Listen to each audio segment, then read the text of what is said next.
Bonjour, c'est moi encore.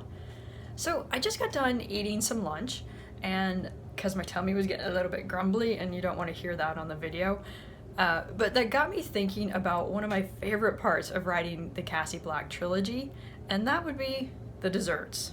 There's a lot of food in these books, especially when we get into books 2 and 3. There's a lot of food, let me tell you. But one of the main aspects of my magic system is that your cells contain magic, and sugar wakens up that magic. And when you're first doing magic, it takes a lot out of you, and you got to put a lot back in. So Cassie gets to eat a lot of snacks. There is no sugar-free, there is no gluten-free, there are no diets anywhere in this trilogy. So, one of the first desserts Cassie, I think it's one of the first real desserts Cassie gets introduced to is Sacher Torte. And Sacher Torte is this chocolate cakey kind of thing that's just, I can't even, like, my mouth is watering right now. So I was first introduced to it in London and from Fortnum and Mason. And if you don't know Fortnum and Mason, it's this kind of like grocery store, department store that's really hoity-toity. And supposedly the Queen gets her stuff there. I don't know if that's true. But the prices, you might almost believe the Queen gets her stuff there. They do have really good and fairly affordable tea. But anyway, back to the Sacher Torte. It was this like little square of chocolate cake with some apricot in the center, and then it's coated in chocolate ganache, and then like set off with a little tiny piece of gold leaf at the top. And I don't even like chocolate cake that much, but for some reason I got this and I almost died in chocolatey goodness. I mean, this was I'm almost speechless right now just thinking about it.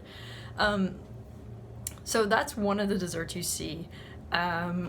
Lola, who you met back in the previous video with the character naming, she has a specialty that's coconut almond cookies, which sound really good, and I don't even know what they are. I just kind of made that up on the spur of the moment. And Runa Dunwhiddle, the doctor, she hands out suckers because people have to do these magic tests now and then, and it's kind of exhausting. So you need a sucker to boost your energy. What other desserts are there? In the second book and in the third book, she's in London. And in the third book, she's back and forth between London and Portland. But in the second book, she goes to London. And so there, I was thinking of all these different desserts that I just want to eat right now. She has a Victoria sponge, which is it's two basically really eggy cake, like sandwiched together, and in between is strawberry jam usually. It's so good. And she also has a Bakewell tart, which I've never had, but I have a recipe for. Might try it one day.